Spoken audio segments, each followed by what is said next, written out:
Yun ang ating mga kakarels, mga bakard.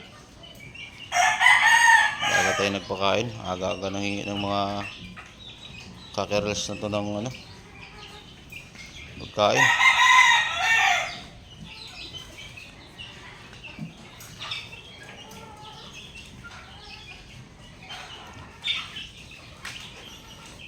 Yung isa di nakapasok. Yung isa nasa labas. Pasukin natin. Bukas pala to, kaya pala. Uy! Labas! Ay, pasok! Yung black macrae, mga kabakard. Pasok doon! Pasok doon, pasok!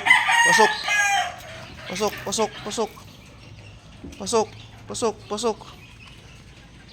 Yun.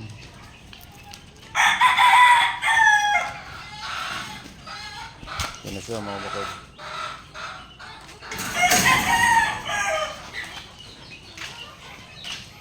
Mga kabakard, dalawa na lang yung sisiw ng ating pumpkin, mga kabakard.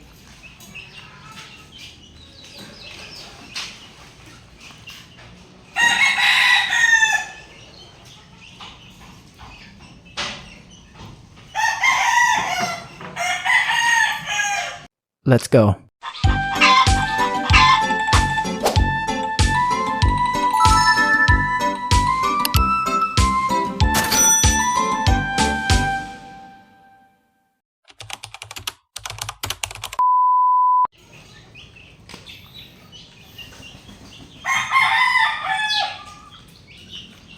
Bahala ko nito, mga kabakard, pag malaki-laki na to, lilipat ko sila doon.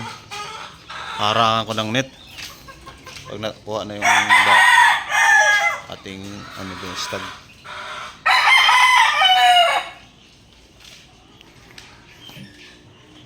Harangan ko ng net doon ko sila pagalagalain hanggang 3 months. Bukas pa kasi ito kukunin pati yung atong 4 na to.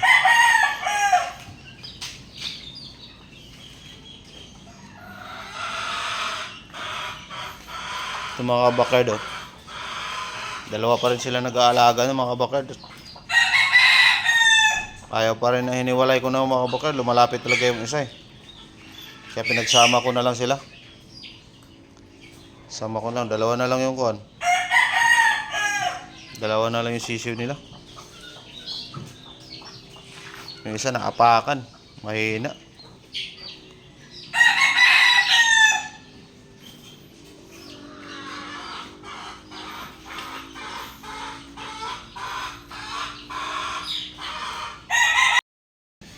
Dito, mga kabakard, nilabas ko muna yung mahinahin, nandito na nilagay. Lagay ko muna sa kulungan. Ayan, mga kabakard, but blurred. Wait lang. Yun, mga kabakard, yung mga hinahin natin dito ko muna nilagay sa kulungan. Tig-isa-isa sila kulungan, mga kabakard. Pinalagyan ko yan kahapon para din na sila pupurgahin ko lang ulit, mga kabakard. Tapos subo-subo ko na lang, mga kabakard. Tapos yung itlog nila kukunin na lang sa lagay ko sa tray. Incubate ko na lang, mga kabakard. Kasi pag matagal kasi lilimliman, maraming bugok. Ang daming bugok nung nakaraan dito sa 10 yung bugok, sayang, mga kabakard. Kaya ang gagawin ko ngayon, isusubo ko na lang, tapos mamarkingan ko yung mga itlog, tsaka ko incubator, mga kabakard. Kasi sobrang tagal maglimlim sa sobrang init, kaya siguro nabubugok, masisira yung itlog. Dito, mga kabakard, plano ko dito yan, pag natangkuha na yung dalawa, harangan ko dito ng net para pag medyo lumaki na yung mga sisiw ko doon sa loob, dito ko sila papakawalan hanggang 3 months. 3 months sila dito. Tapos yung mga bago naman dito, para hindi na sila halo-halo, mga kabakard.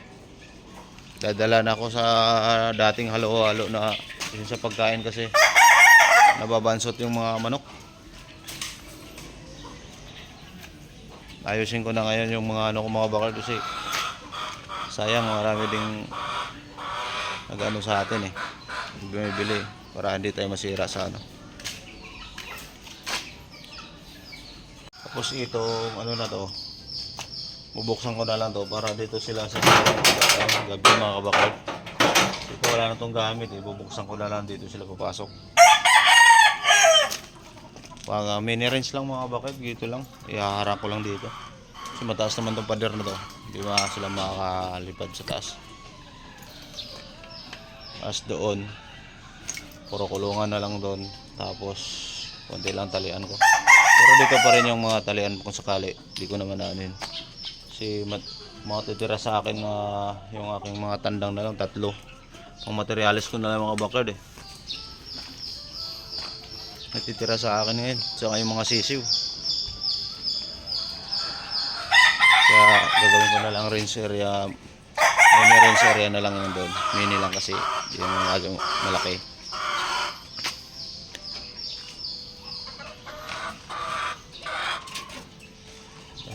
Hindi ko na sila pinakawalan para hindi masyadong crowded, kasi pag gala-gala sila dito mga bakal crowded masyado. Ito yung mga sisiw natin pinutuka.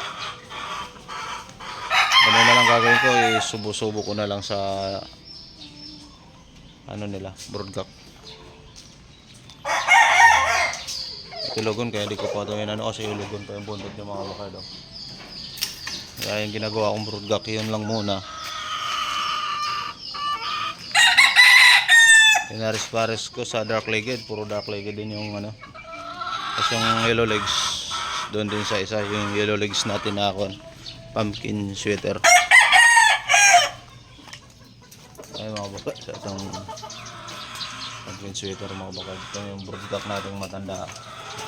Magti 3 years ito mga bakal. Hindi ko lang pwede. Pero di ko muna siya pinaris ngayon. Pina-recover ko muna yung mga inahin mga bakal. Pupurgahin ko. Medyo okay na. Tsaka isa lang. Kasi kahiwalay lang kasi ito sa mga anak nila mga bakal. Patabayin ko muna. Purga, pataba.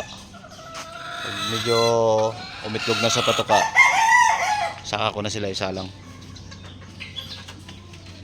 para maging healthy yung sisiw nila. Kasi naano ko mga bakal, kasi yung iba yung di ko pinurga, pag napisa may diferensya yung paa, magiging yung isang paa may diferensya.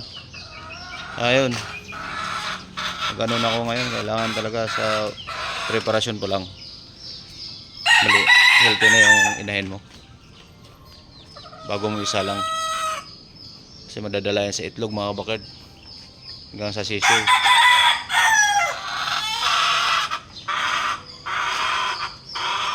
Cover muna kasi bago lang silang hiwalay.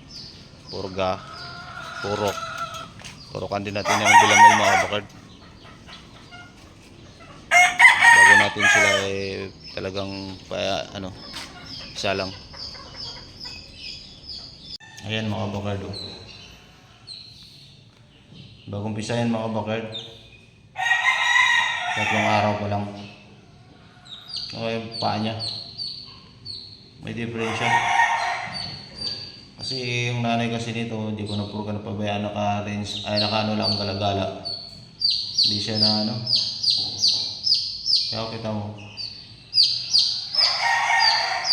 Ayun si Bugok mga bakard, laki na 15 days na siya ngayon. Bugok! Dito ko lang siya pinagawalan mga bakard. Ito, lalaki to mga bakard. Si Bugok. Ayan, swerte yan sa atin mga bakard. Huwag ngayon. Yabang-yabang mo na. Dito ko lang muna sila ilalagay mga bakard hanggang 1 month. Tapos pag 2 months na, doon na sa labas. Tapos pag mag 3 months na, doon na sa gagawin kong mini range area doon. Doon ko na ilalagay hanggang 3 months, ay 4 months. Para matibay yung tuhod nila mga kabakard. Kasi mahirap pag lagi na sa kulungan yung mga manok natin, humihina yung tuhod lumalambot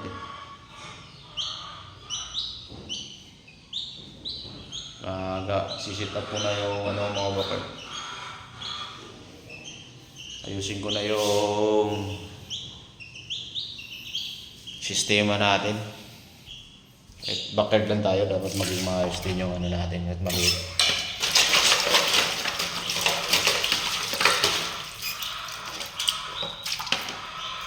ito pa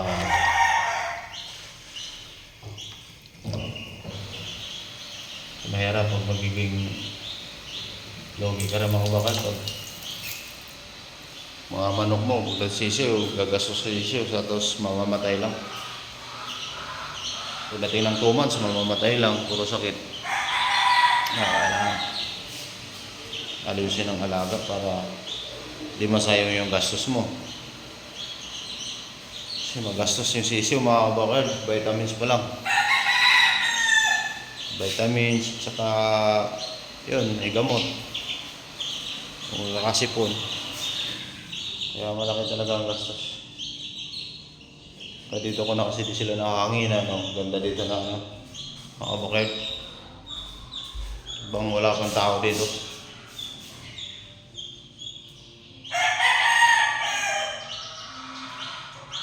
Ito yung mga salang natin mga kabakard, bago lang.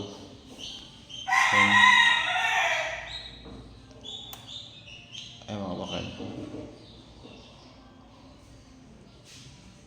Anak nating pumpkin. Yung pumpkin natin yan.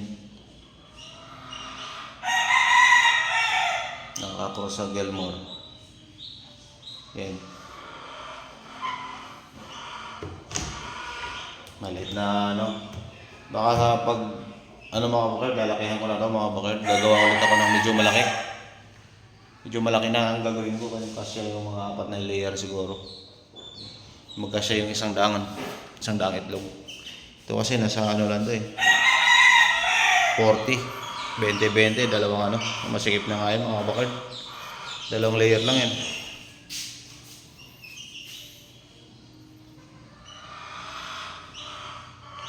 Kaya ayusin ko na yung sistema dito. Step by step na mga bakard. Di na halo-halo.